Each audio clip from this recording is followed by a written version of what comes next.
Welcome, everybody, to the Sports Analytics Mastermind, episode 1 of our podcast. I am your host, Samuel Jordan, along with my co-host, Bobby Malstead. How you doing? What's up? I'm ready to go. Let's talk some sports. I'm ready to just jump right into this thing. That's good. I'm really excited.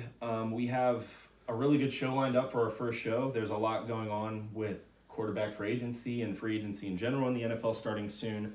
MLB is getting ready to start. NBA, we're in the thick of things with mid-season pushes and people vying for postseason berths and other teams that are already in the postseason. Like Milwaukee. So, we have a really good show. We have 5 different topics we're going to get to today, and we're just going to see how it rolls. Starting with our first topic, we're calling it tip-off. It's the very first topic we're starting with for the podcast. We're going to open up with introductions about ourselves, explain professional teams that we like and the main organizations and different things that we like, and just kind of talk about the podcast and where we see the podcast going in the future. So why don't we start off with your favorite professional team in NFL? I'm a Baltimore Ravens fan. So I actually started as a kid as a Titans fan. I like Steve McNair, and that's the reason why I like the Titans. And I didn't really watch football a ton. I kind of followed Steve McNair when he went to the Ravens, and I had just moved out here. Okay. So they were kind of a local team, and then they're on TV a lot. I followed Steve McNair, and then when I actually got to follow the team as a whole, I started like Ed Reed and Ray Lewis and Jamal Lewis and Todd Heap and Chris McAllister, all the big names, and then I just fell in love with the team, and I've been a fan of them ever since. So. Gotcha. Yeah. This year didn't end as you had expected. No, it definitely didn't end the way I expected, but I will say that it definitely went, as the regular season went along, it definitely went a lot better than I thought it would. Sure. I thought they'd be pretty good this year. Obviously, it sucks that they lost in the first round. But you know what? Like, when I look back on it, they're building on the future, and they definitely have a good future ahead of them. I mean, Lamar Jackson was in his second year and he won MVP. So MVP. Sure. Yeah. So. Yeah, for sure. Yeah. I guess as far as my favorite NFL team goes, I really don't have to say much. Fan. But I am a Pittsburgh Steelers fan. I've been a Pittsburgh Steelers fan ever since 2007, 2008 when they went to Super Bowl 40 and they beat the Seattle Seahawks. I really don't remember much from the game besides Antoine Randall throwing Hines Ward a touchdown pass. That's pretty crazy. And that's a great first moment to actually find an organization. And I didn't know that the Steelers were at 5 rings at that point. Yeah, I didn't know anything about the team. I just liked their colors. I liked the player and the excitement from that team. Yeah. And then I just started following it from there. We have elite players like James Harrison, Troy Polamalu, multiple linebackers and defensive linemen. Like I said, Hines Ward, Santonio Holmes, you name it. We've had a lot of good players come through our organization, and I've just been following NFL pretty much religiously for the last 10 to 12 years. This season definitely didn't go how I thought it was going to go, especially after Ben went down with a season-ending injury that kind of derails your season, especially when you have not immature but not skilled, not developed quarterback play. Just kind of your defense did a good job of keeping the season afloat. Right, yeah. Injuries, so. Right, the trade for Minkah Fitzpatrick really opened up the secondary to be able to play more lockdown coverage. T.J. Watt and Bud Dupree formed an amazing tandem at outside linebackers, and I'm excited for next year, I'll say that. Yeah. Hopefully Ben comes back healthy and it's all good to go. But, as far as NFL, you're a Ravens fan, I'm a Steelers fan. You don't sit at a table together There's and get along. There's a bunch of viewers out there going, what? What? Yeah, it's funny, and we joked about that a lot, but I'm glad that we both can sit down and actually enjoy the rivalry rather than... And in my opinion, it's the best rivalry in the league, but Right, exactly. So, as far as NFL goes, that's how we feel. NBA-wise, are you a Milwaukee fan? Are you I am a Lakers fan in basketball. There's 2 kinds of Lakers fans right now. There's the one where they just kind of hobble along LeBron. I've been a Lakers fan ever since I was a kid. They were the first professional team I liked. So I was a big Kobe fan and Shaq fan, and just that's why I have this Kobe tattoo, because he's the first professional athlete I followed. And just really bummed out about what happened to him, especially his daughter too, because his daughter was going to do big things with the WNBA, and Sure. it doesn't make a lot of money. So, and for the other, It definitely would have people out opened there, up yeah. a lot. But yeah, I mean, like, that was pretty much the first team I followed. Kobe and Shaq just dominated the league, and I just fell in love with the team ever since. And then after Shaq left, they kind of had some down years, and then they got Pau Gasol, and they won 2 championships. And then Pau Gasol left, and they kind of had some down years again. But now they have LeBron. And then you're looking for more and championships. now Anthony Davis, and they're back to winning championships again. So, Yeah. as a Lakers fan, it's like a roller coaster of up and down. Yeah, it's either going to be some down years, or you're either going to be really good. There's usually not any in between. So it's either good or bad. Like, Sure. there's never really any middle ground. So Definitely. And I mean, switching over to, I think, consistency Yeah. at the utmost, being a Boston Celtics fan, I mean, sure, we've been down the last few years just because of Yeah. rebuilding from the era of Kevin Garnett, Paul Pierce, Rajon Rondo, Kendrick Yeah. Perkins, Glenn Davis, all those guys, and then going to no names where I couldn't Yeah. even really watch NBA for a while just because I mean, it's always been like the third or fourth sport, in my opinion, in my favorites, but I've always liked it because it's such a skillful sport. yeah, definitely.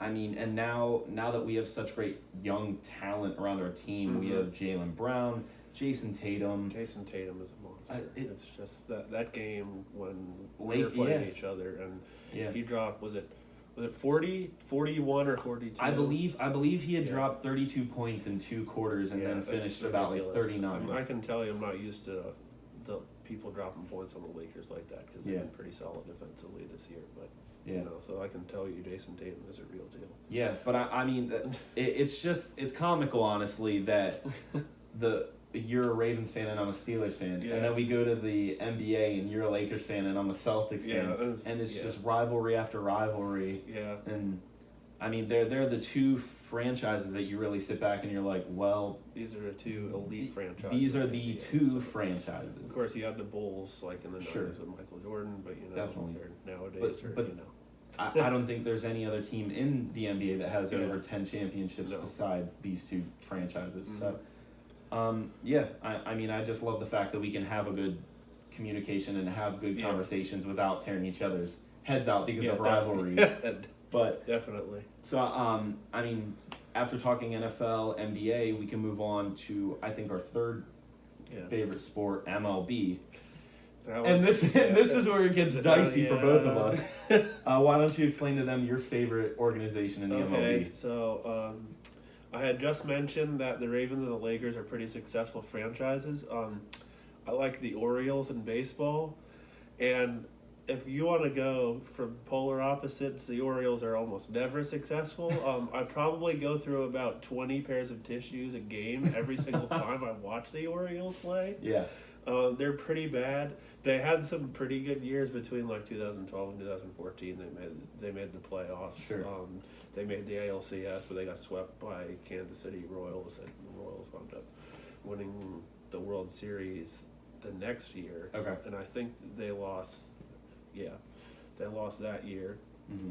to San Francisco, and Which they were a very good team Yeah. that year. Yeah. definitely. But ever since Manny left and they traded Scope, it's just been, and that Chris Davis contract is killing them. Honestly, like, I don't know if they would be that bad if they didn't give Chris Davis all that money, because there have been plenty of teams that are low budget that have been successful, like Tampa Bay. Right. But Chris Davis needs so much money that they can't give anyone else money. So, like, Yeah. I mean, he's been looking promising in spring training this year, but yeah. that's not facing MLB roster talent every day. He's facing AA and AAA, and Yeah. That it is what it is. Hopefully your team can rebound from Yeah. that situation. Now let's go to your team. But so I mean, you were talking about the roller coaster high and lows of your teams. I feel like the Celtics and the Steelers, they're pretty consistent with an Yeah. upward trend. The Pittsburgh Pirates have been a train wreck basically since their title runs in the 70s. The 80s was a wash, 90s was a wash, early 2000s, forget about it. Yeah. between the 3 years when we had originally got Clint Hurdle as our manager, from I believe 2014, 15, 16, or 13, 14, 15, we had made wild card games. Didn't matter. It's been a downward slope, and this offseason we overhauled the whole organization, brought in a new skipper, new manager, new general manager, new team president, all new coaches, just to try to get the talent on our team right. Pittsburgh is a really small salary ran ball club. Like, they're not a high-end team like the Yankees or the Red Sox. You know, we don't have income like that for the team. So we basically have to work with the drafting network that we have in our minor leagues and hope it works out. And so far, spring training has not proved that with a 1-6 or 1-7 record. But the Astros were pretty bad for a while too. So they're also cheaters. Yeah, that's the point. So I mean, I'm sure we'll get to that at some point in the show. But Pittsburgh Steelers fan, Pittsburgh Pirates fan, Boston Celtics fan. I like the Ravens, I like the Lakers, and I like the Orioles. So, we're pretty homegrown team-oriented besides your Lakers. Yeah, Baltimore doesn't have a basketball team, and even if they did, I've liked the Lakers since I was a kid. So Sure. Yeah. At this point, before we move on to topic number 2 for today, we'll just talk about, in general, I know we're talking about we've had a friendship for a while. We can talk about where we actually met one another, and we can talk about the podcast and where we'd like it to go in the future. Because, I do this for fun. I've wanted to do this for a long time. But, who knows what could happen with viewership, with subscription to the podcast, people liking it, and it could actually become, a well-known thing, a big thing. And that's what I hope for, because I'd love to do sports analytics for a living. Yeah. But so do you remember the first time we met each other, or where our friendship really grew? It was definitely through Chris. Sure. I couldn't tell you exactly where the meeting place was, but I remember Chris introducing us. So. Yeah, that's the same thing. We have a mutual friend, Christopher Cox. He is in Seattle, Washington right now in the Navy. Thank you for your service, Chris. But yeah, we met through a mutual friend. We've worked at jobs together, whether it be Subway or, what have you. But we've been friends now, I'd say, probably for 6 to 8 years, I believe. Mm-hmm. Yeah, and it's been that long. And it's been fun. Like, we have a really big friend group. It's fun, tight-knit guys. And unfortunately, Chris and I are probably the ones that follow the sports the most. Yeah, but that's why we're screaming for you today. That's right. And last but not least for this topic, where the podcast will go. Like I said, in my opinion, I would like for this podcast to grow as big as it can get. I love talking about sports. I like interacting with other people that like sports. And, in general, I'm just looking for this to be an outlet that I could possibly turn into a career or a job and, market it however it ends up going. Mm-hmm. Definitely. So watch out, Skip and Shannon. Skip, we're coming for it. Skip. That's right. Skip. So our second topic we are calling Second and Long. Second segment of the podcast. We have a bunch of notes that we've wrote for every topic just because we're analytical, we're statistical. I want it to be as authentic and well received as possible. So Second and Long is the quarterback free agency carousel. Going to talk about destinations for different quarterbacks and teams that need a quarterback this year. I guess we really should start with the fact that Drew Brees is going to be a Saint for the 2020 season. Which is good because that's when the Saints are at their best. I can't imagine another quarterback playing for the Saints. I know Teddy Bridgewater's in there for a couple of games and he's been successful. But over the course of 16 games, could he do what Drew Brees does? Sure. At exactly the same level. Drew Brees has been very consistent. In my book, he's going to be a first ballot Hall of Famer. So I think not only will he be a first ballot Hall of Famer, but I think he'll be dubbed as, he holds passing yard touchdown titles. Yeah, exactly. The man went from the highest percentage of completion rating last year to breaking it this year. He's the epitome of consistency and excellence. It's a shame that the last 3 years they've not been able to get over the conference championship or divisional hurdle. But I couldn't even picture the New Orleans Saints without Drew Brees on their roster. Yeah. I mean, Taysom Hill is a good young talent, and I know he's a restricted free agent, so we'll see what happens in free agency with him. But Teddy Bridgewater is probably out the door. He's going to go make money with some team that's willing to pay him. I'm sure he's going to get paid between 18 and $25 million possibly. That sample size that he showed or just earned him a paycheck, because I believe they went 5-0 with him. 6-0. 6-0. Yeah. 6-0. And I mean, if you think about it, Jimmy Garoppolo got paid top quarterback money for somebody that had won 5 or 6 games with the Patriots. And he did go to a Super Bowl this year, so he went to and I mean, it paid off. It worked out. Yeah. Teddy Bridgewater has gone to the playoffs with the Vikings, a team when he was quarterback. I think he possibly could have willed them to the playoffs at that point, because they weren't as established as the Kirk Cousins team of the Vikings now when he was their quarterback. Yes. And so, I mean, he really got his foot in the door in New Orleans, and they built a scheme that was working around him. Yes. And I mean, all the success to him if it ends up working and he gets a big paycheck. So, I mean, Drew Brees is locked down as the Saints quarterback for at least one more season. I think the biggest name in free agency history is in the unrestricted free agents this year, and that's Tom Brady. Yeah. You want to go in on that? So, in my opinion, I think he's still going to wind up with the Patriots, in my opinion, because there has been a somewhat shaky relationship between him and Bill Belichick. Sure. But if he actually asked himself, he's 42 years old. I can't see him playing 3 more years. He's most likely going to only play 2 more years. You can't play quarterback at 45, even if you're Tom Brady. I mean, maybe you could, it's an incredible feat. Yeah.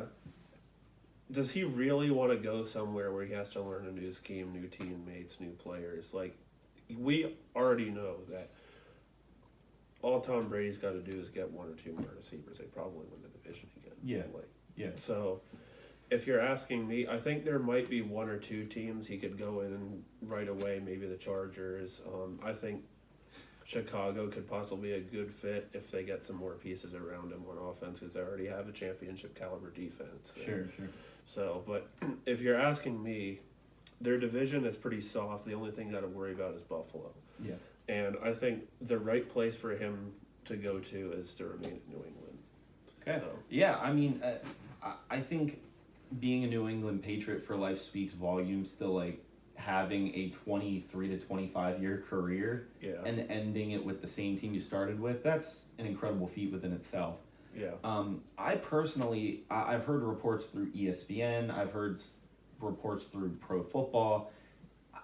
The sides haven't talked all off season. He's been unrestricted, and that means that the team could have signed him if they wanted to. They could have come to terms on a deal, and they've not gotten anything done.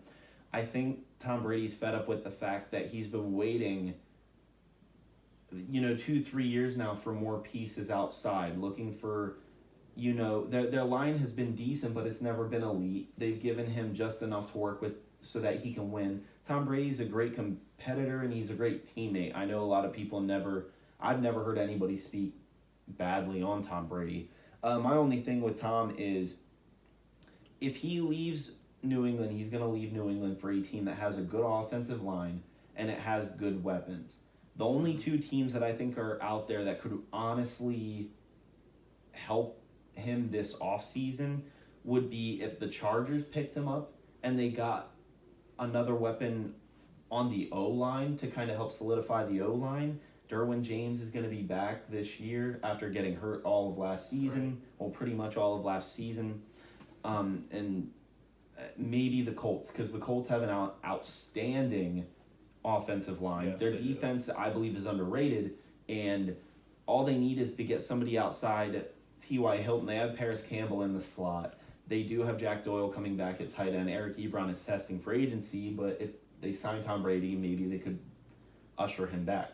Yeah, that would definitely want him, he'd definitely want to come back. At least I imagine he'd want to come back if your team signs Tom Brady. Exactly. So, I mean, I think Tom Brady is by far the biggest name to ever hit free agency in the entire history of the NFL. Yeah. Just solely because, yes, he's 42 years old. He'll be 43, I believe, in August.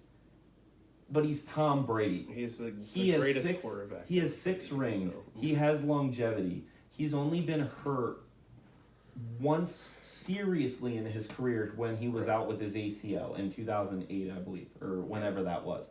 So I think it's historical, and if he chooses another team, it'll be even more historical than Joe Montana or Joe Namath or wherever anybody else had gone prior to that. Mm-hmm. One person, actually a few people I'd like to talk about that I don't understand why anybody would want to pick them up is Phillip Rivers. Yeah. And I don't understand the Mitchell Trubisky saga in Chicago. I can agree with that. I mean, to me, I watched Phillip Rivers a couple of times this year, and he just looked like a washed-up quarterback to me. He looked like he doesn't have... That's not to say he can't come in for a couple of games and, have 2 or 3 good games a year. He can do that, but from what I've seen, he just doesn't look like the same quarterback he was 5 years ago, not even just 10 years ago, because he's throwing a lot more interceptions than he used to. He's not as precise as a ball as he used to. His arm doesn't look the same. I believe this year he had 17 interceptions, only behind only fewer than Baker Mayfield and Jameis Winston, and I believe 12 of his 17 interceptions came in the fourth quarter. Yeah. Exactly. So he's not winning games for his team when it matters most. And right. What is the number one thing you want to do and look for a championship caliber team? No turnovers. Yeah. Yeah. And how do you feel about Mitchell Trubisky? This one's a little bit more tricky because I feel like the kid has talent, but I don't feel like Chicago's the right place for him.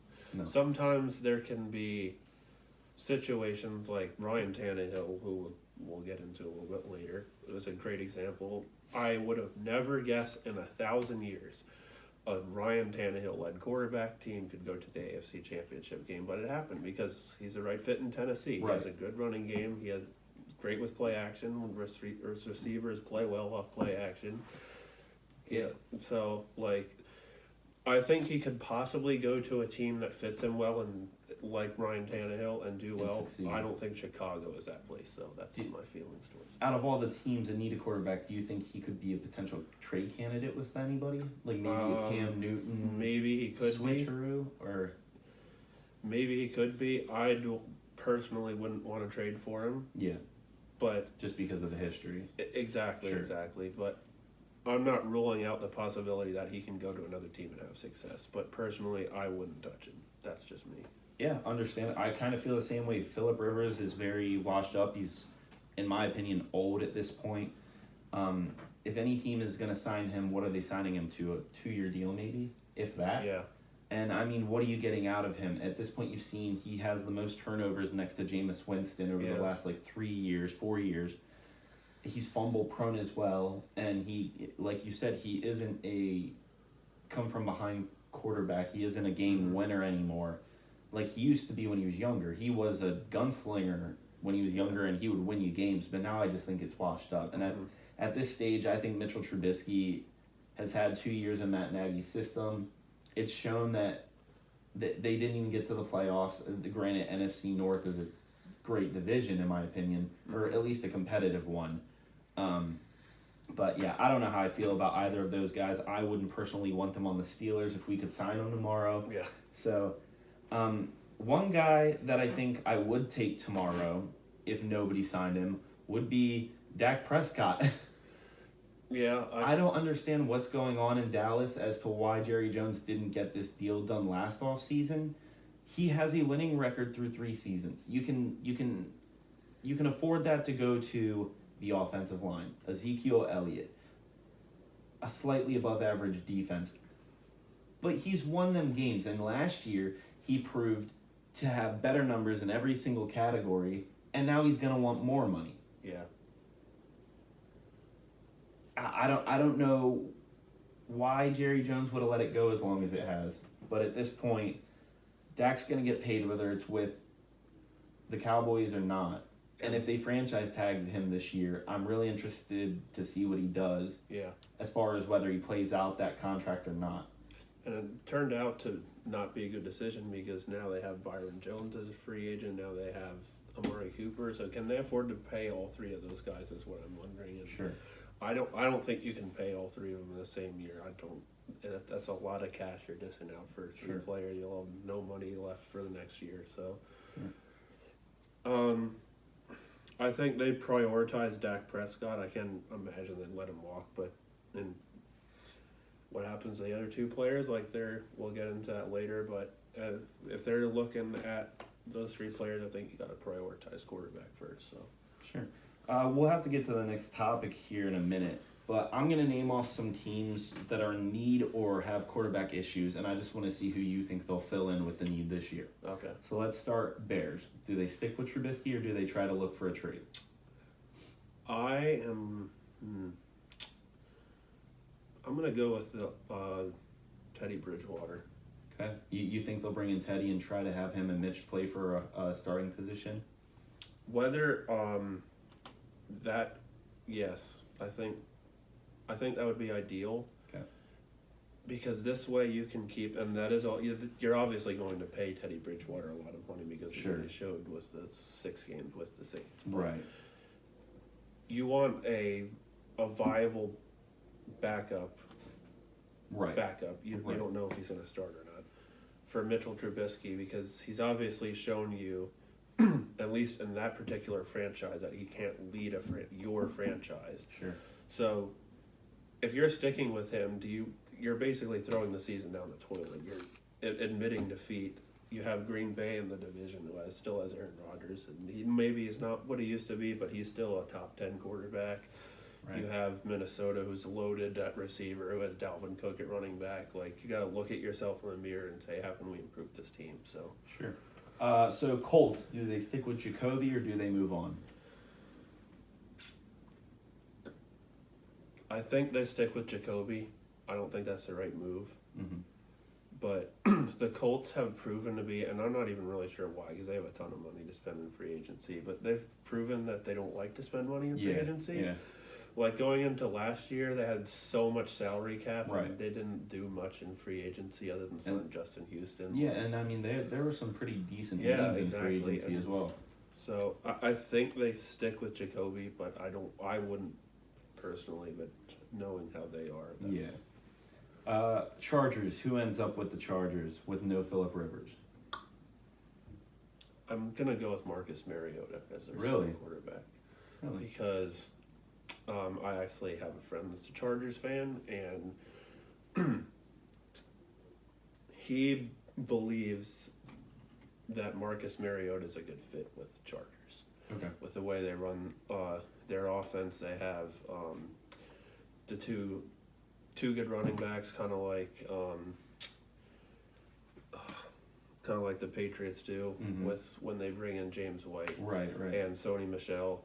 And you can run a little bit of the read option there. You can have Keenan Allen come in the slot. And they also have pretty much a surefire tight end in Hunter Henry. Exactly, So he believes that they can kind of run a similar kind of offense to the Ravens if they bring in Marcus Mariota. Fair. So I like it. I like it. So I'm not going to go over Patriots because in your mind you think Brady will be back. So that's understandable. Buccaneers, are they sticking with Glass Cannon Jameis Winston?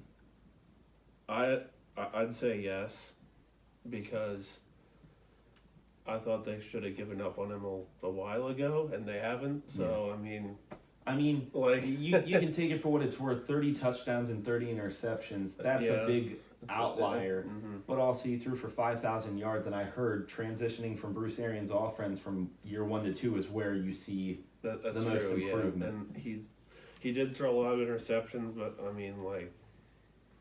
They say interceptions are coachable, but he's on pace with where Brett Favre was at his point in his career with the interceptions. So you wonder if he can turn the page and be a Brett Favre, or if he's going to turn the page and just kind of be another guy. Yeah. How about, you said Cowboys, you think the Dak deal will get done. Yeah, it should get done. Mm-hmm.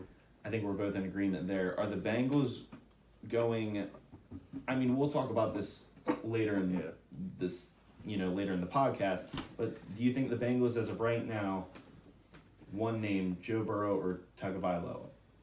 I can't imagine they wouldn't draft Joe Burrow personally. Yeah, I mean, being an Ohio kid. Yeah, and well, look at it, the year he had last year. Right. So yeah, I'm for it. I'm definitely for it. There's a bunch of other names, and we can definitely talk about that when we get to free agency in our topic. At this point, we'll move to our 7th inning stretch, third topic of the podcast. And we're transitioning now from NFL to NBA. In the NBA, we're going to be evaluating the current state of the NBA and project way too early playoff predictions as to where we see things going. And we can talk about, players that we like and different rotations in the rosters in general, just to see how things are going. So as of right now, in the East, you have number 1 Milwaukee, who is the only team in the NBA currently that has clinched a playoff berth. March is ridiculous. In March, it's ludicrous. It's just insane. Yeah. And then you have Toronto at 2, Boston at 3, Miami at 4, Indiana at 5, Philadelphia at 6, Orlando at 7, Brooklyn at 8, and then Washington, I believe, is 2 or 3 games behind Brooklyn at this point. Where do you see things shaking up, or where do you see possible movement in this before we get to June for playoff season? Well, I'm pretty sure Milwaukee's getting first seed. You think so? I don't think we need to get too much into that. I believe they're 18 games ahead right now, or 9 games ahead. Toronto is 2 and Boston is 3 currently. That's right, and I believe Boston is 1 game behind Toronto. I believe that Boston's going to be number 2 at the end of the season. Sure. I like the way Toronto has rebounded kind of with Kawhi, and they won 17 games in a row. 16 games. I believe it was 17 before they lost. Yeah. That's a testament to teamwork right there. That tells you how good their team is. But right. I believe Boston has a lot more firepower to kind of win games down the stretch. If Toronto loses, let's say they lose Kyle Lowry, I imagine they wouldn't win. I mean, you never know because they lost Kawhi Leonard, and I thought they'd be an AC. So right. But Boston lost Kemba Walker.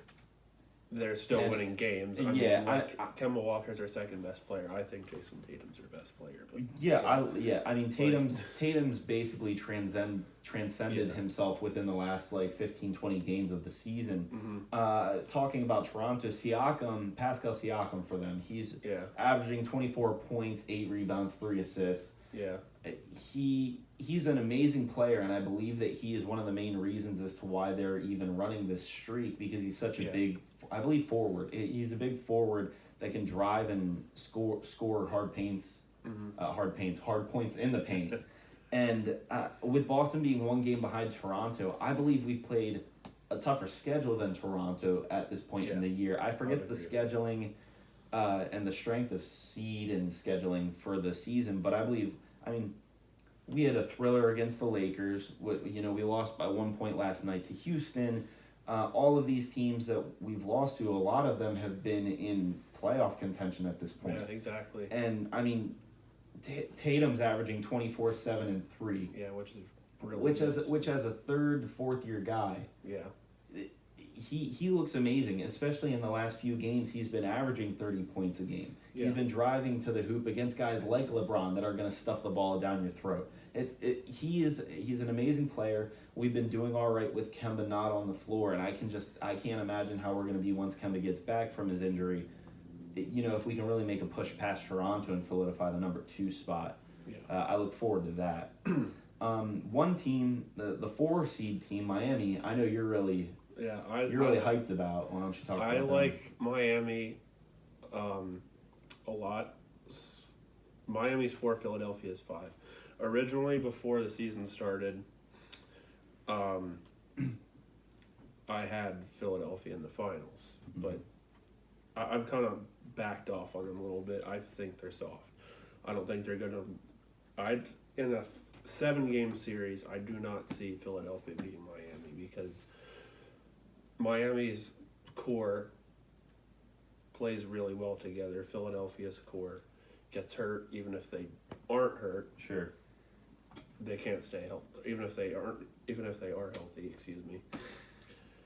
They're underwhelming to me. Like they should be so much better than they are. Like they have Ben Simmons, they have Joel Embiid. Like you should be with those two talents alone. You should be as good as a Boston or a Toronto. And I think the biggest problem with them is just the fact that they're injured all the time. Yeah. And Ben Simmons has now been out, I believe, 2 to 3 weeks, and he has at least 2 more weeks with this back injury.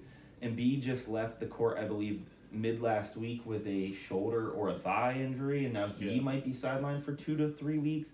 You can't get consistency when you're injured. Yeah. And also, I heard there's been a lot of tension within their organization. I heard that there's been fights between Embiid and Simmons. Like I think it's a very disgruntled organization. And the other thing is too, like you look at Jimmy Butler was with Philadelphia last year, and he had a little bit of a down year to him. He comes back in Miami and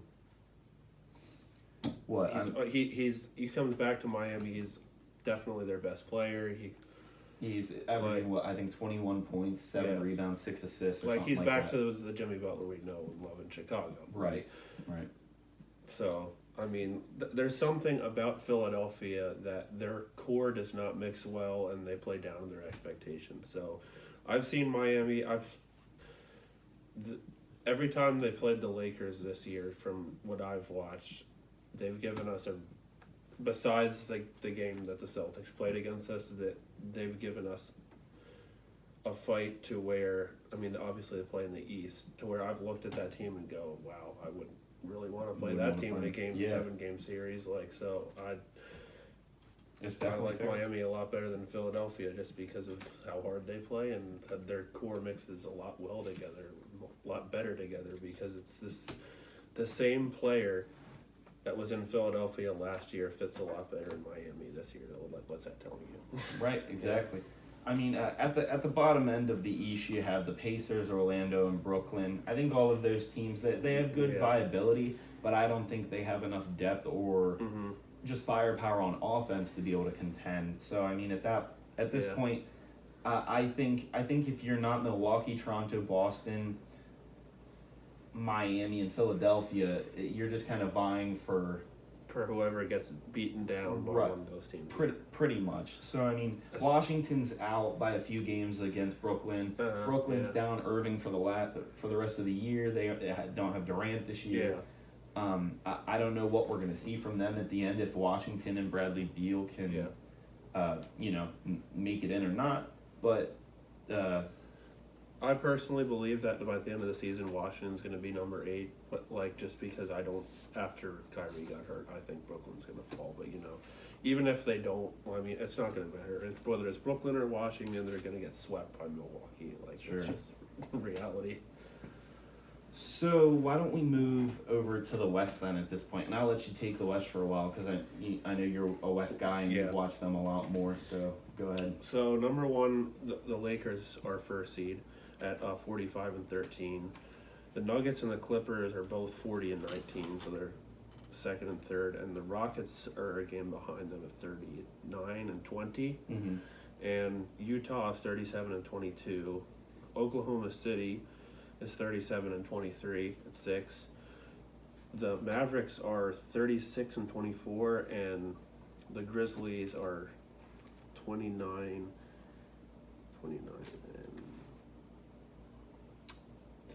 I don't have it, but Okay. They're sitting right outside of the top 8. Excuse my bad handwriting. Let me make sure we're running still, because I know that went off.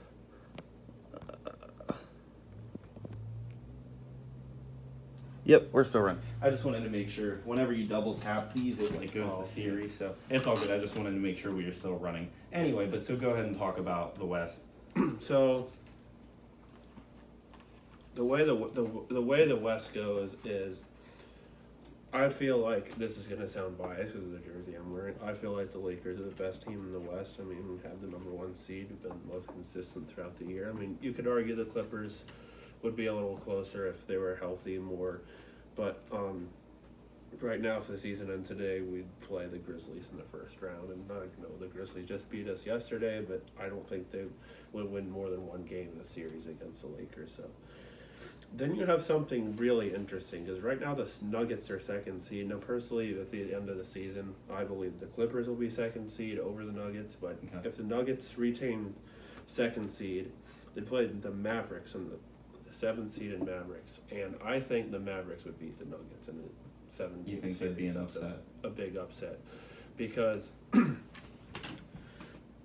Nuggets are a great team, but outside of Jokic and Murray, they don't really have a viable third option. Mm-hmm. And you could argue that the Lakers don't either with AD and LeBron, but AD and LeBron are a lot better of a two-way punch, in my opinion, than Jokic or Murray. Yeah. Luka Doncic and Porzingis can match Jokic and Murray, in my opinion. I'd pick Luka Doncic over Jokic or Murray. I mean, Luka Doncic is averaging, I believe, close to 30 points and 9 rebounds and assists a game. Almost averaging a triple-double. And when I look at this as a 7-game series, I don't see how the Nuggets can stop him. Yeah. I think he is too fast for Jokic.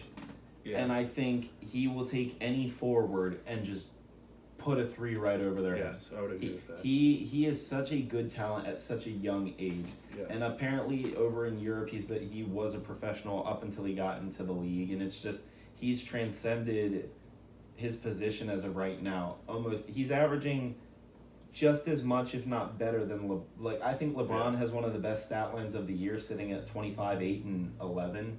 And Luka and Doncic is at 29, 9, and 9. Yeah, it's incredible. Yeah.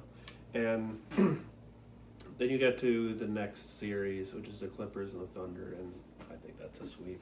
Mm-hmm. That's my opinion. The Clippers they probably have the most depth in the entire league. Mm-hmm. I don't think Kawhi and Paul George are as good as a 1-2 punch as AD and LeBron. But, I mean, the Thunder, a great story. Good for them. They made the playoffs. I thought they'd be a lottery pick team. Right. But, I mean, their best scorer is Delino Gallinari. And how much is he averaging? 19. 19 is their best player. So it's just a team committee kind of thing. Exactly. And, Paul George is their second leading scorer, and he's averaging 2 points a game more than Delino Gallinari. So you put Kawhi, you don't even need to talk about the rest of the team. They have Lou Williams, who's really good, who averages 19 points a game. And that's coming off the bench, or is he starting? I believe that he comes off the bench. So imagine having a guy off the bench scoring you 20 a night. So I don't think that's a close series. That's a sweep in my opinion. Sure. The Rockets and the Jazz are interesting. I feel like the Jazz match them well defensively. Yeah. But Russell Westbrook and James Harden, you just feel like at any night they could take over a game. I think the Jazz are actually a deeper team than the Rockets, but I think in this case the Rockets' firepower would be too much. So I would go with the Rockets, and then that would lead into I had the Mavericks winning, but then you'd have the Clippers against the Mavericks, and at that point I'd pick the Clippers to win, because even though I like Luka a lot, I feel like the Clippers do have the power to stop him. They have Kawhi Leonard, who is one of the best defensive players in the entire league. Sure. I mean, he shut down LeBron in finals before. Right. So I believe that they could shut down Luka, and they have Paul George too. So throw in whoever you want, they could throw somebody at him and stop him. And after that, then Porzingis is good, but he's not as good as Paul George. So at this, I don't feel like they could beat the Clippers, but you have the Lakers and the Rockets, and that's interesting. James Harden would definitely concern me.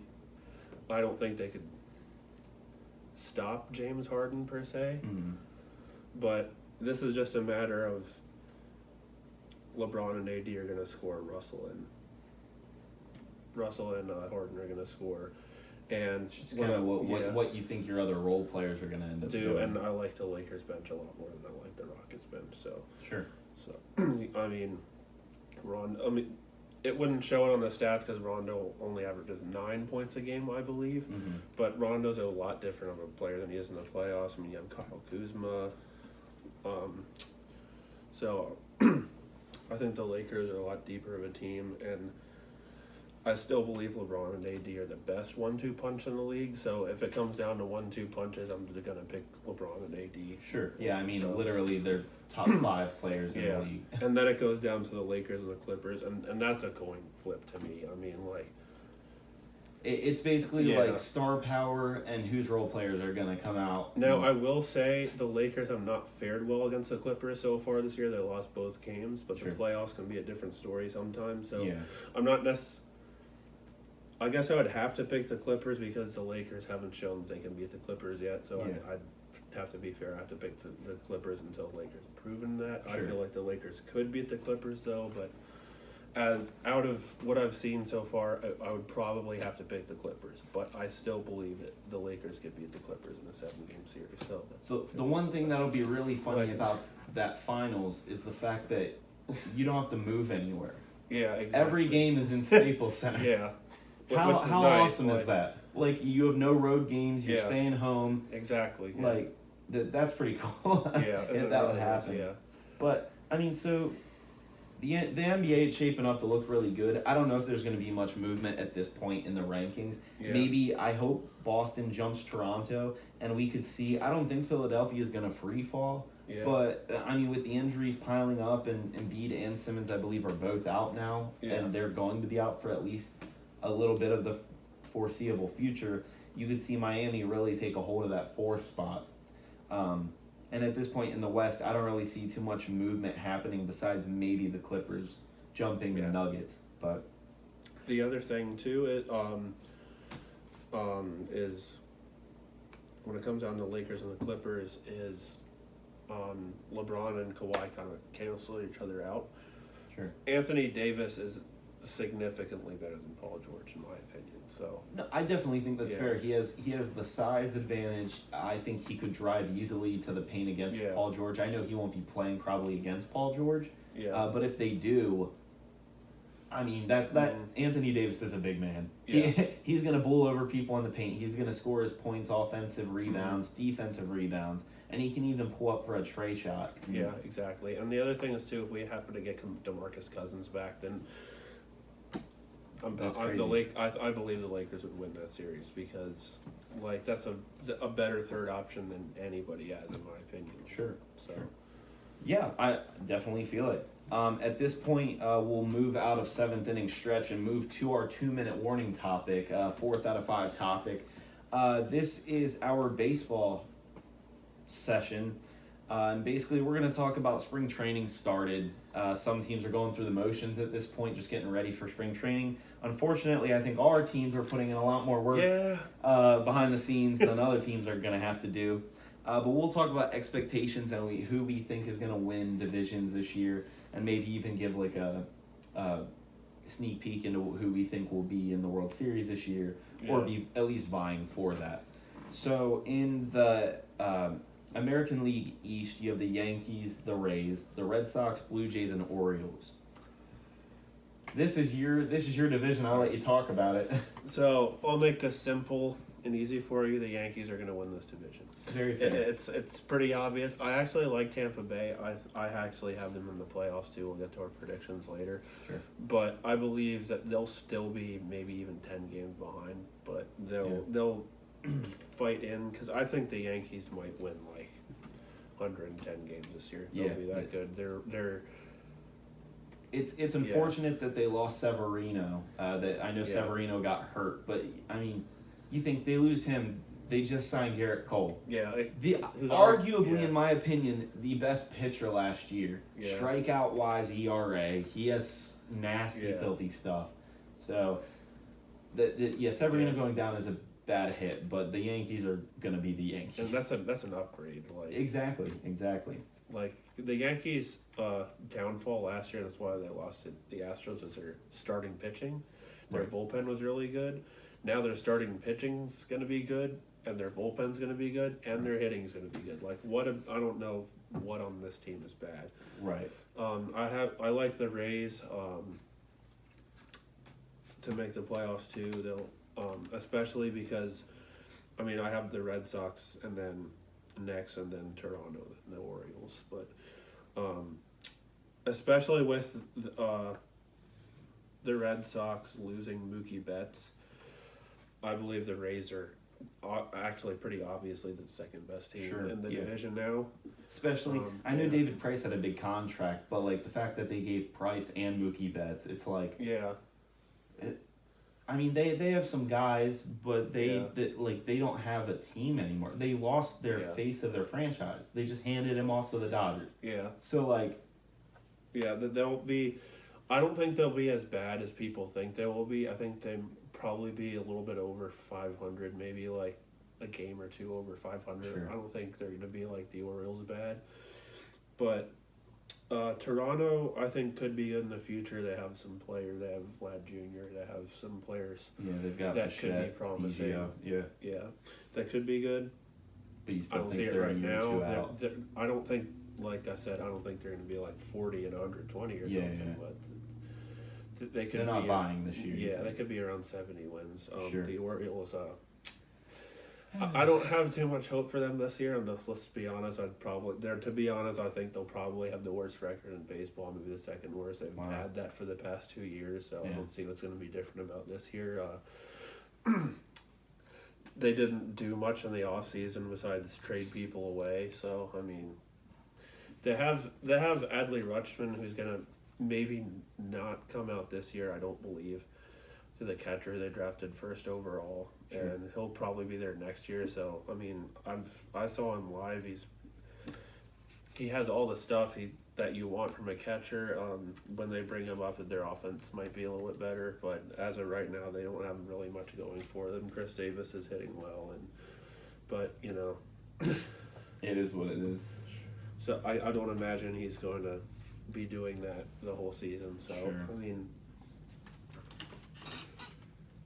That's pretty much it. They don't really have much going for them, to be honest. John Means is a good pitcher for them last year, but that's about it. So, all right. So we'll kind of rapid fire through the next few. AL Central. Oh, by the way, I have the exact same order for AL East. I think it's Yankees, Rays, Red Sox, Blue Jays, Orioles. Yeah. AL Central. I have Minnesota Twins as winning their division.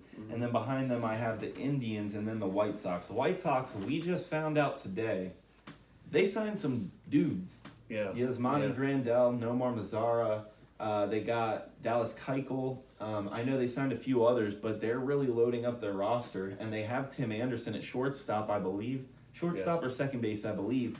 They're starting to get some pieces, and I don't know where people realistically have them, but they're an interesting team this year. On paper, they look promising. Right, and the Cleveland Browns look good on paper, too. And, you know, whatever happened to that happened.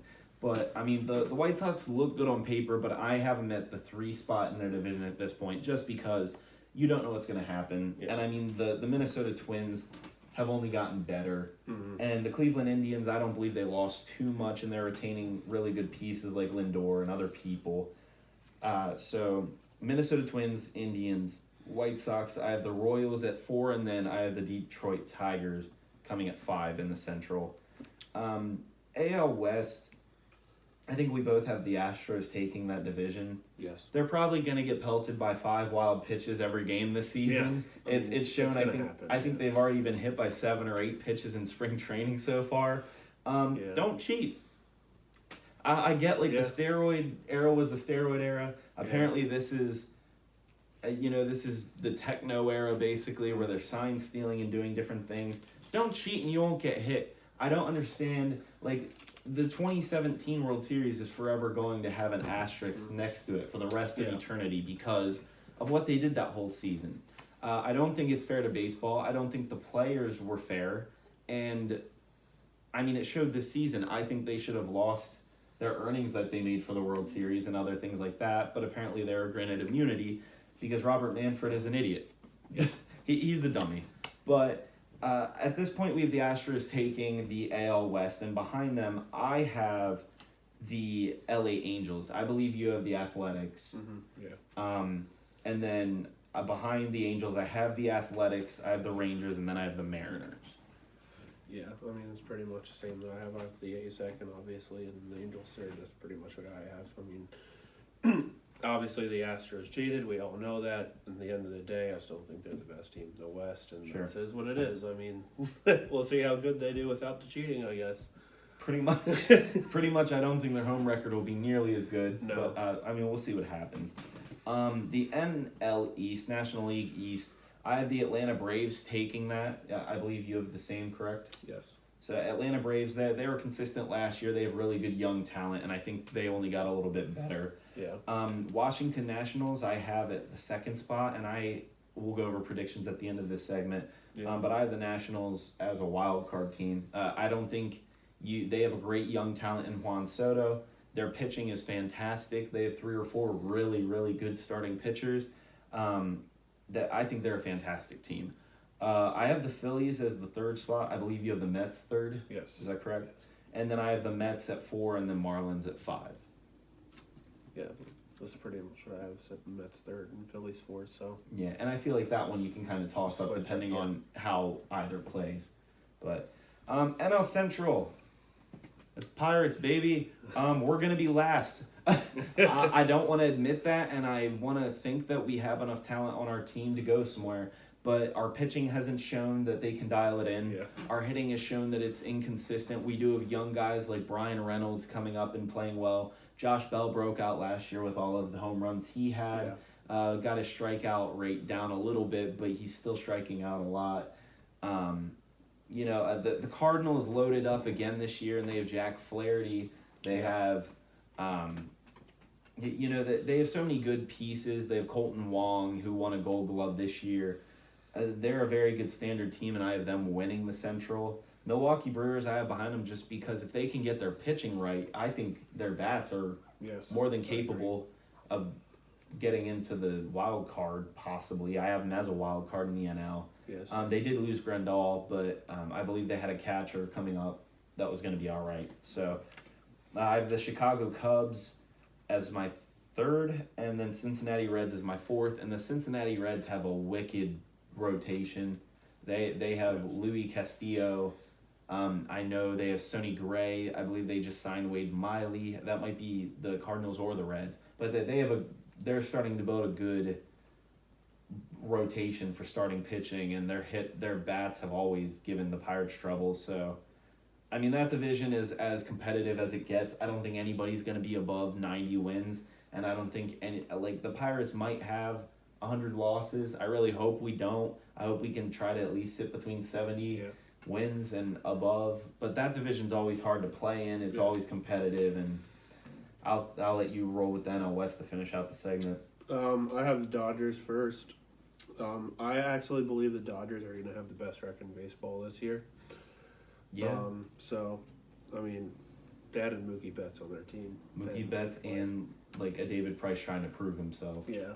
So, and their team was already stacked. I mean.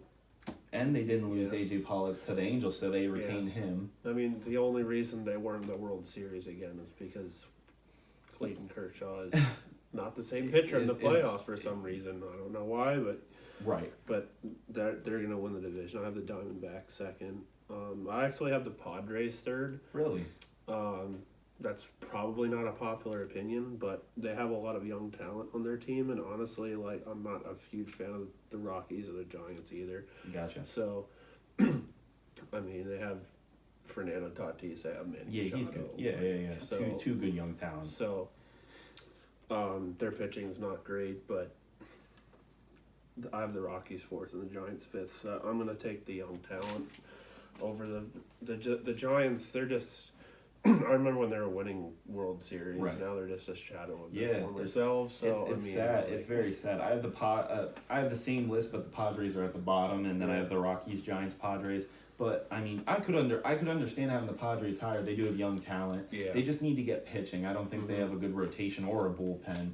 So they get that, and they have young talent. It's kind of like Toronto, where they've got great young hitters, but they just need pitching. Yeah.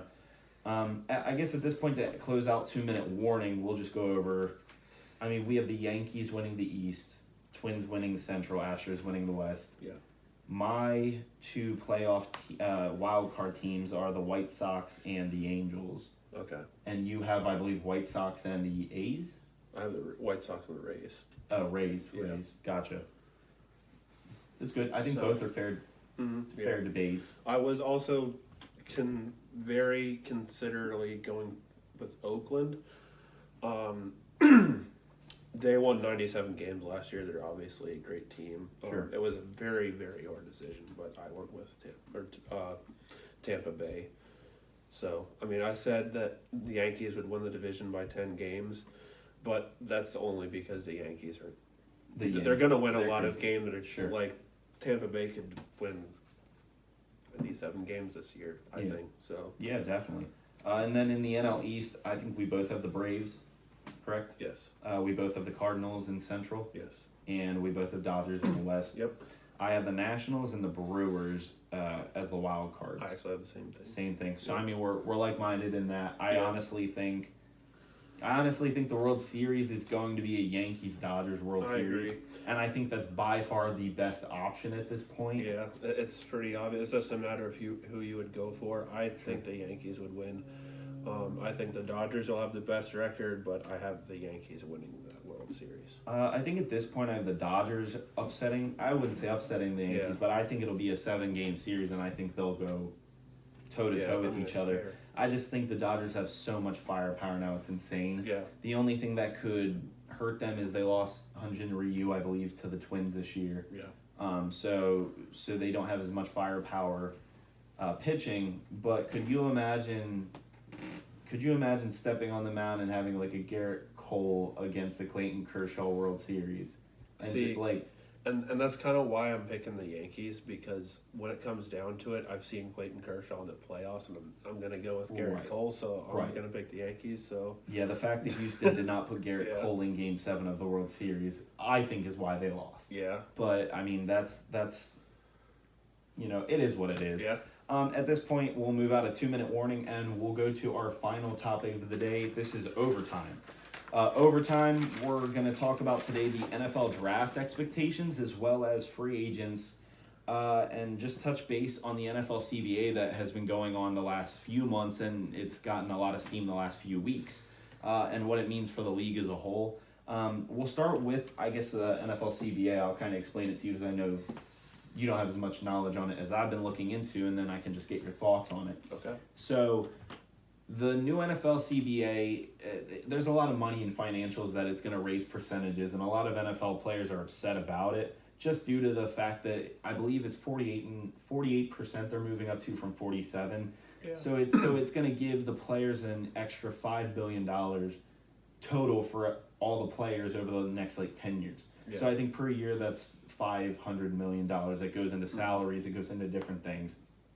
The big advertisement for owners, TV producers, fans alike Yeah. is the fact that they're going to be moving from four preseason games down to, I believe, 3. And then instead of having a 16-game regular season, they're going to be moving to a 17-game regular season. Then on wild card weekend, they're going to, instead of having 4 wild card games, they're going to have 6.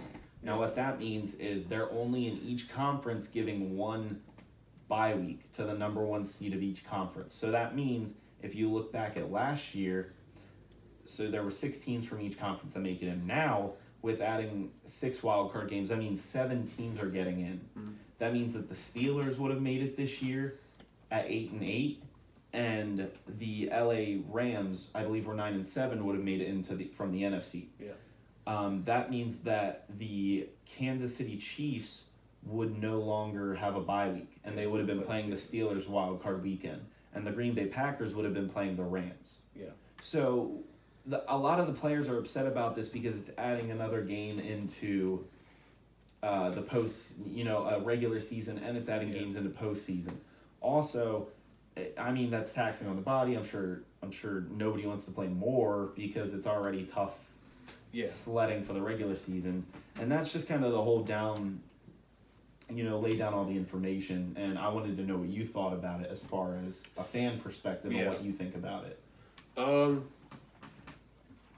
I think it sounds interesting. I'd probably have to see it played as a whole season to see how I feel about it. Sure. So I wouldn't be necessarily opposed to it, but I think I would get more of a stronger feeling about it if I see it played, because it could also lead to more injuries too. Like, Right. let's say like Lamar Jackson gets hurt in the 17th game, I'd be like, this really sucks because Right. he wouldn't have had to play that 17th game. Exactly. So, but like it could also be a good thing because it could also lead to less rust, because I believe one of the problems the Ravens had in the playoffs is how long they rusted, or how long they rested their players in the playoffs. I mean, we didn't, like, when we played. You had like guys, 2 weeks. You didn't have a lot of your 'cause starters we played playing. our backups against you Right, guys. right. So like, and then we had a bye week. So like, this could possibly lead to a less chance of that happening. Mm-hmm. So if that happens, like, I'd be all for it. But I feel like, well, I kind of have to see where it goes first. I think I would more lean towards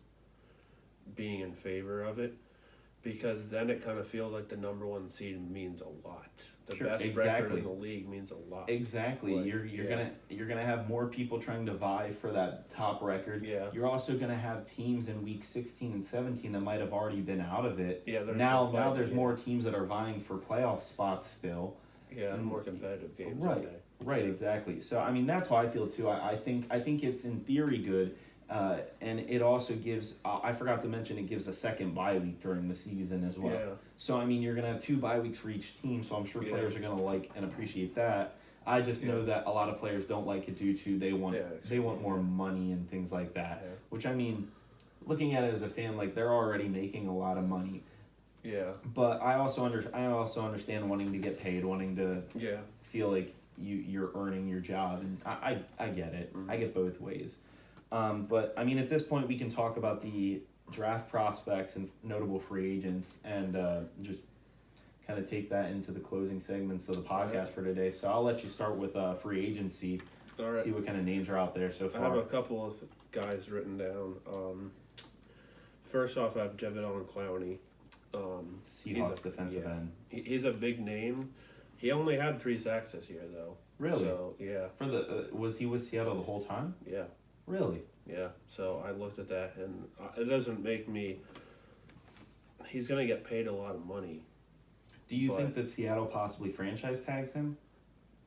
They should, because, or, maybe they shouldn't because he didn't have production this year. Sure. But, I still like him personally. You could look at that stat and go, wow, really? But I know quarterback pressure doesn't get written down a lot, and people don't pay attention to it as much. People only really pay attention to sacks. Right, they look at the numbers. Yeah. I'm I'm sure he was disruptive. I'm sure. Yeah, like look at that. Look at the Seahawks 49ers first game when the Seahawks won against the 49ers. He was the sole reason why the Seahawks beat the 49ers. Right. This sack, the fumble, like he was disruptive, and the 49ers have a pretty good offensive line. Yeah, they do. So, and I still feel like he'd be worth the money. How much? I know the Ravens need a pass rusher, so like if he's sitting there, I would take him. But it just depends on how much money. I don't want to spend $20 million on him. So right. But if he's there at $10 million, then definitely. Yeah, maybe go for like a few more. Yeah. Second, I have Amari Cooper. I don't want Amari Cooper personally. That doesn't mean he's not a good receiver. He's going to cost so much money. I could see him being a huge candidate to go to the Eagles. Yeah, if he's not franchise tagged, if they don't get a deal done on Dak, and they franchise Dak and they let Amari walk, I could see Greg Rosenthal. I believe he's the GM for the Eagles. I can see him picking him up in a heartbeat. Yeah, exactly. Can you imagine how much explosiveness that would give that team after years of having struggles at wide receiver? Yeah, exactly. Especially, this is probably going to cause controversy, but I think Carson Wentz is a better quarterback than Dak Prescott, so that would be like... I believe so as well. Because, if you look at the way, like, the Eagles team was this year, they still won their division, and he had absolutely nothing. No one wide receiver to throw to, nothing. It was basically throw to Zach Ertz. If Zach Ertz isn't open, throw to Dallas Goedert, and then work your way down from there.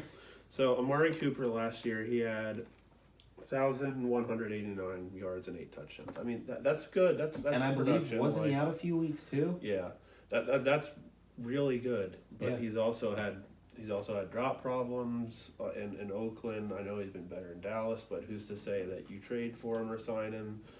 And he's back what he is in Oakland. Right. So I wouldn't touch him for that money personally.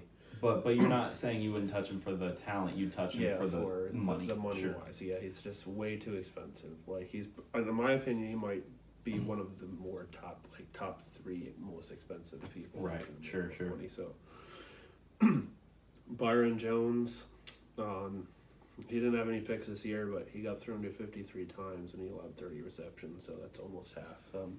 He's a good cornerback.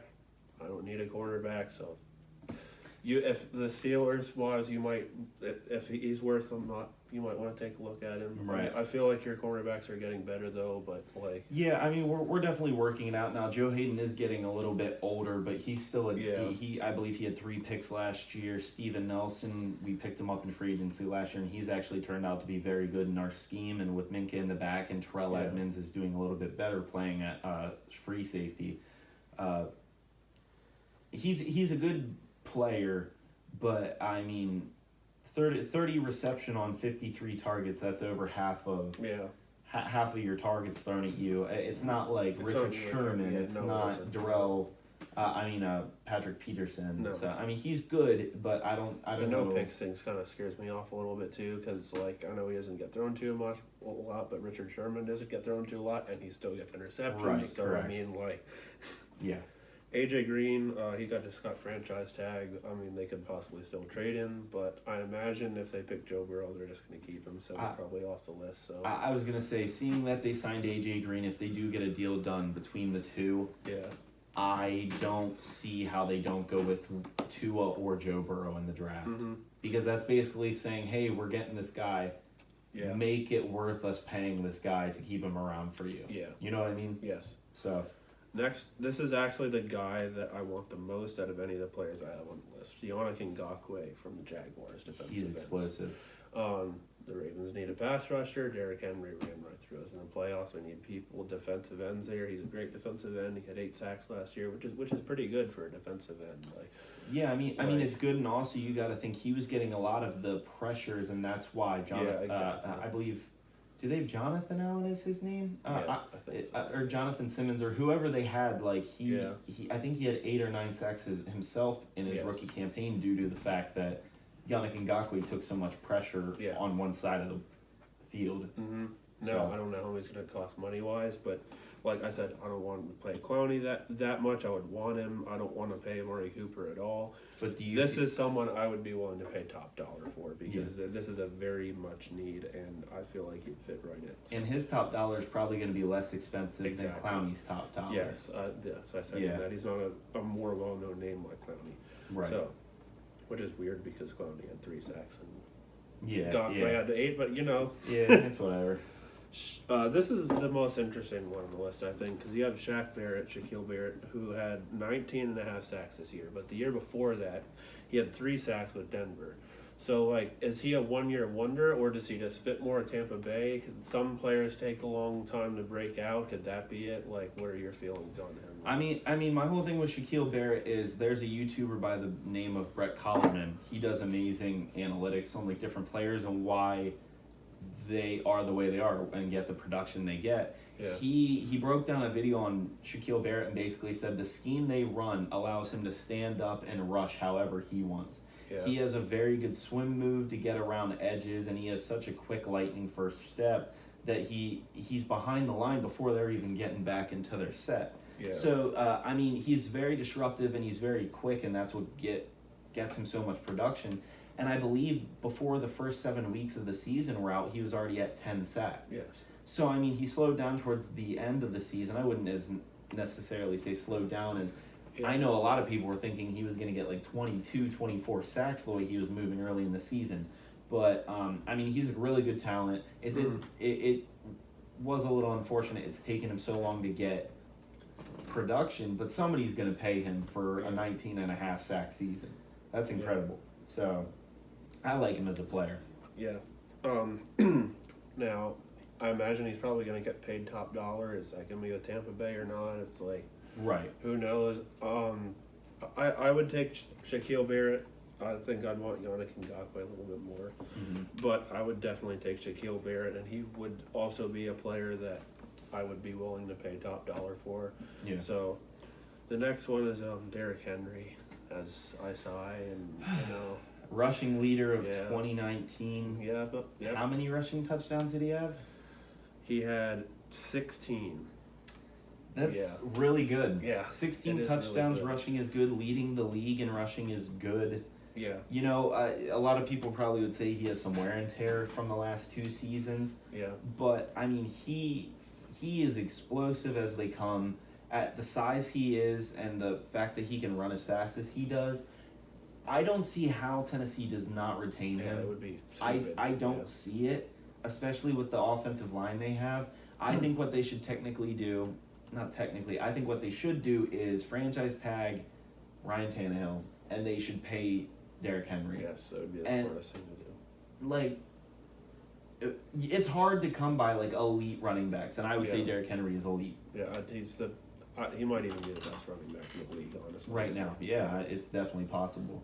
Like, and that's part of the reason why I want Yannick Ngakoue so much, because you do that playoff game again, like, you have Yannick Ngakoue on the defensive line. Like, I feel like the defensive line isn't getting pushed around as much. When you play a player like Derrick Henry, you're going to need big, physical defensive linemen. Yeah. So yeah, I mean, he's going to be with Tennessee again. If he's not with Tennessee again, then their GM needs to be fired. Right, Like, exactly. the next one is Bud Dupree. I imagine he probably stays with Pittsburgh. I can't imagine why you would want to let him go. Like, he had 11.5 sacks last year. Yeah, I mean, he had a breakout year along with TJ Watt. I mean, TJ Watt's been trending up since he came into our organization, but they both had very good breakout years, and I love the tandem outside with having Cameron Hayward inside. Stephon Tuitt got injured last year, but that front four is ridiculous. And then factor in the fact that we have Devin Bush in our middle linebacking core, and now Minka Fitzpatrick in the secondary. Like, at all 3 levels, I feel like we have an elite talent. Yeah.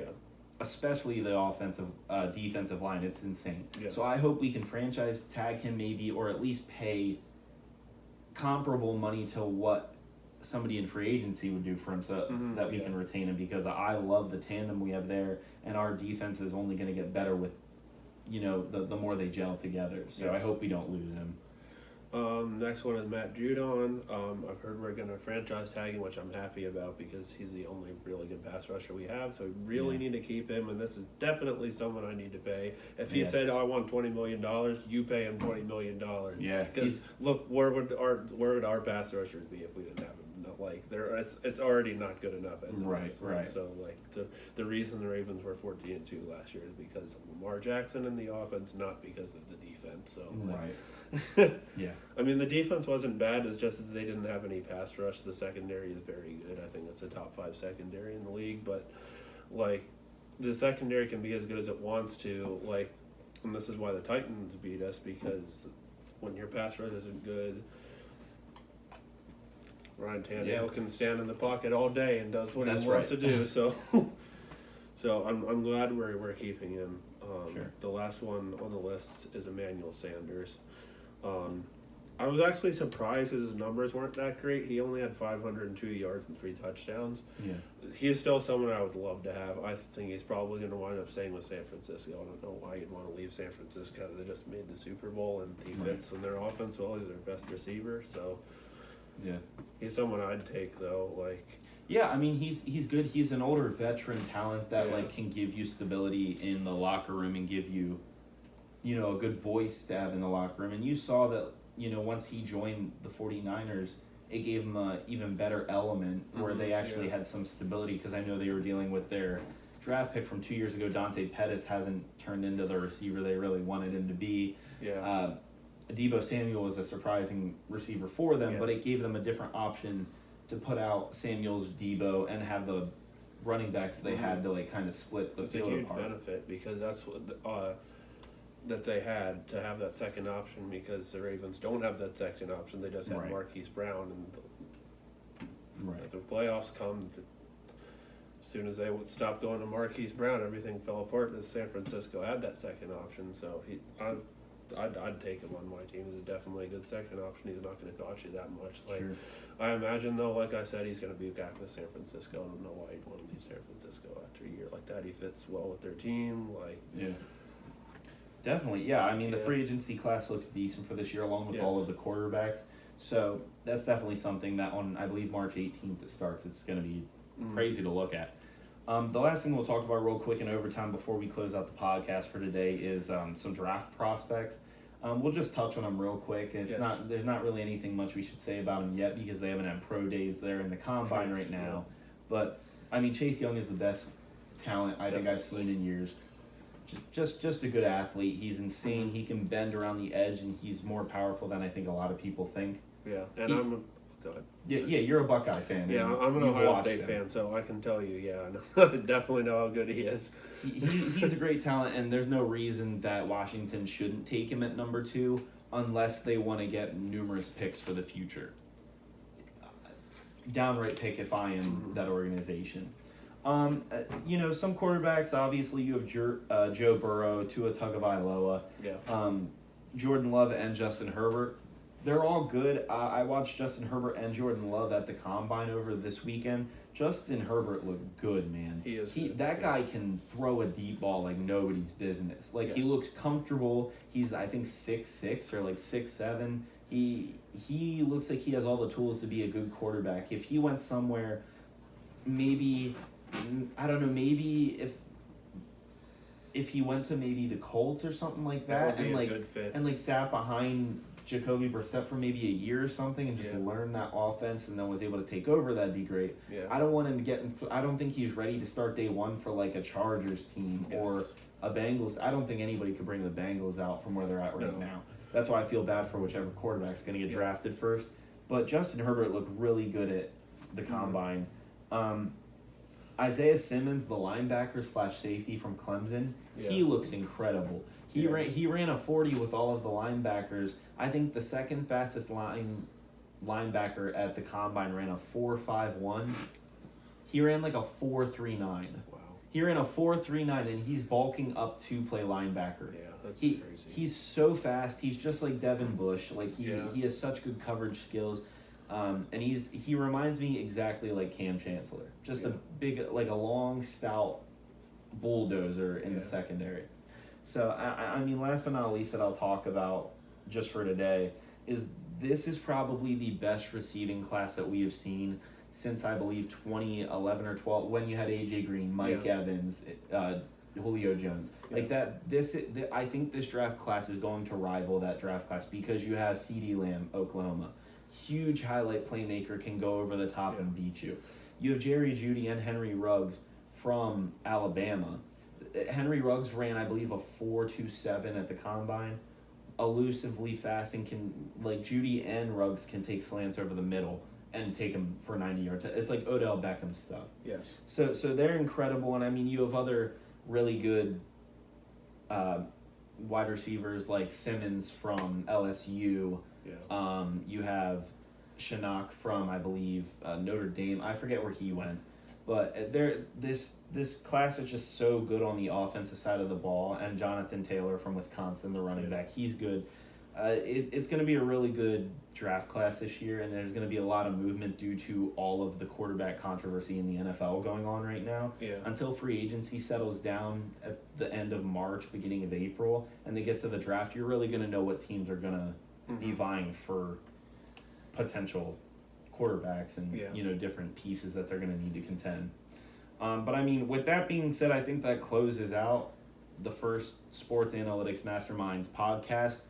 I had a lot of fun. I'm really glad that we did it. Yes. This is one of many, and I know it's something that we both have wanted to do for a very long time, and I'm so happy that we finally did it.